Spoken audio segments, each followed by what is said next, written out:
Hi friend जय जगन्नाथ मु प्रताप स्वागत नुआ एक फ्रेश वीडियो आपण मैंने तो जानते एवं बालीजात्रा चालू अच्छी चलते आज बालीजात्रा जावा आ लेजर शो देखा आज लेजर शो तो बहुत बढ़िया लगुच बालीजात्रा बर्तमान चलतु कंटिन्यू रुहतु लेजर शो देखिए बहुत बढ़िया लगे चलतु ए वर्ष बालीजात्रा खास कर कह गले लेजर शो हूँ मुख्य आकर्षण लेजर शो चलतु ए संपूर्ण वीडियोटी देखु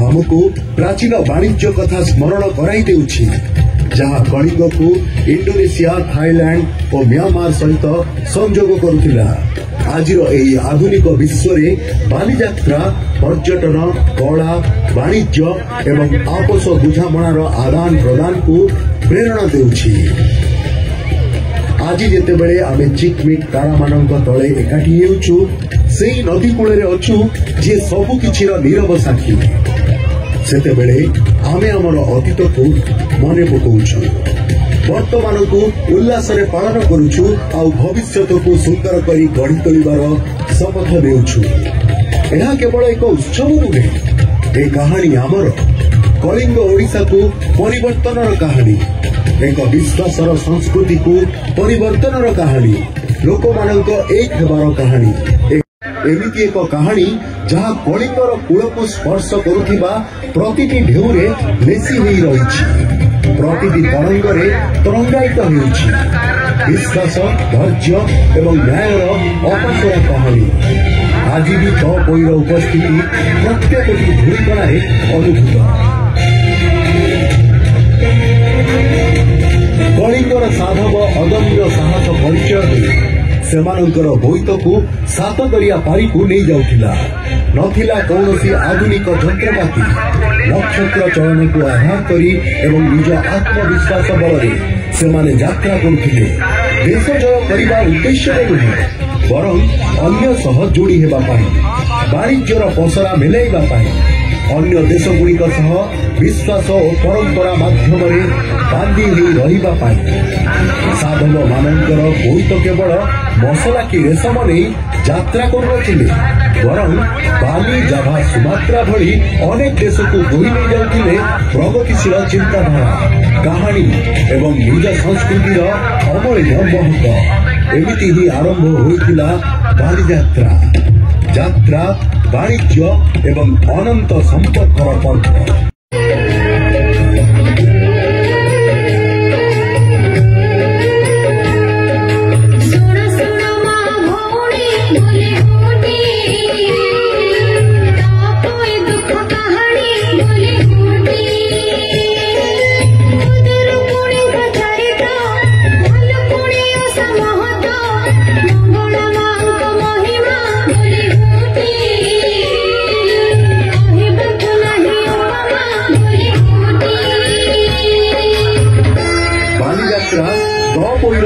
शीतल करुवा पखाड़ ठारू आरंभ करी कटकर निजस्व परिचय दहीबड़ार आत्मा को तृप्ति देउथिबा स्वाद ओडिशा गर्वर प्रतीक मिठा जहाँकि प्रथमे जगन्नाथ महाप्रभु को अर्पण करा जाए सेही रसगोला पर्यंत प्रत्येक थाए सरलता उष्णता एवं आनंदर कहानी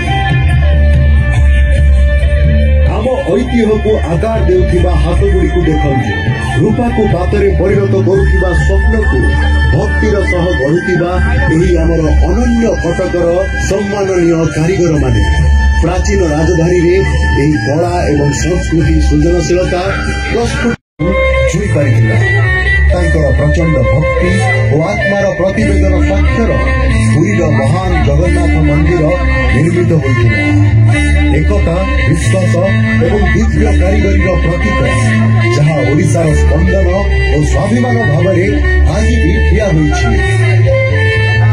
चोड़गंग देव निज राजधानी कटकरू राजकार्य संपादन करुथिले जहाँ आजिर आधुनिक कटक महानगर भाव परिचित चोड़गंग देवंक राजत्व समय पुरीर पवित्र नगरी समृद्ध होइथिला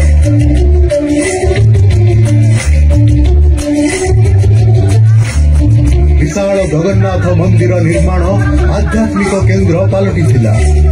विश्वास और आस्थार सर्वोत्तम प्रतीक साजिथिला पवित्र रथयात्रा।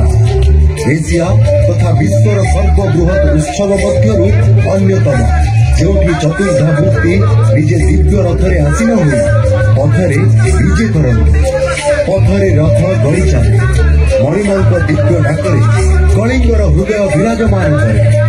एठी ठाकुर दूरे न थांते, लोकंक भितरे लोकंक सह मिसी आगुकु चलती। रथरे बसी न थाए किछि प्रतिबंधक, न थाए कटकणा, थाए केवल विश्वास और विश्वास। एही विश्वासरु एक भाषा, एक जनमानस, एक संस्कृति निजर स्वर सह सत्ता पाई। एक आभिजात्यपूर्ण संस्कृति जहाँ प्रतिबंधक पाउंस गदारू शांतिर बार्ता बौद्ध भागर आलोक उदित होइतिला। विजयर बाना उड़ाउथिबा सम्राट अशोक परिशेष भगवान बुद्धंक पथ ग्रहण कले। चंडाशोक हेले धर्माशोक। युद्ध भूमिर भेरी शब्द परिवर्तित होइतिला धर्पण मृदु शांत स्निग्ध उच्चारण। अस्त्र शस्त्र विकटाल शब्द बदल सुनिला सत्य दया धर्मर स्वर। एक नूतन विजयर प्रारंभ होइतिला भूमिर हृदय। बंगोपसागर नीलाभ जलराशि एक भूखंड को चुंबन करुला, जोठी साहस करुणा सहित फेंटी होई रहितिला एवं जोठी यात्रा केवल समुद्रर ढेउचिरी नुहे बरं एक वैभवपूर्ण समयर सूत्रपात करितिला। से महान भूखंड को कलिंग कुहाଯାଉଥିଲା। योद्धा एवं साधव मानकर गर्वित भूमि। यार अधिवासी समुद्र मध्य बोईत मिलाई यात्रा करुले। विजय पाई नुहे बरं संपर्कर डोरी जोड़ाक। तथापि कलिंगर निर्मल जल सबुबले शांति बहन करना। सम्राट अशोकंकर पराक्रमी शक्तिर विजय यार नदीर जल को रक्तरंजित करथिला। तथापि एही माटी सम्राट अशोक शक्ति उपरे शांति और विजय उपरे करुणा देखिथिले।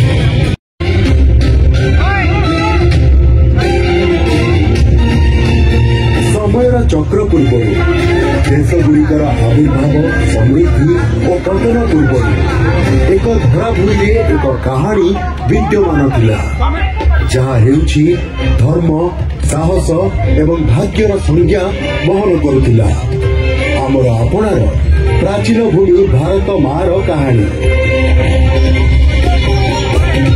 युगर प्रलंबित प्रतिध्वनि मध्य जड़े दिव्य मार्गदर्शक निज दिव्य उपस्थिति रखिथिले।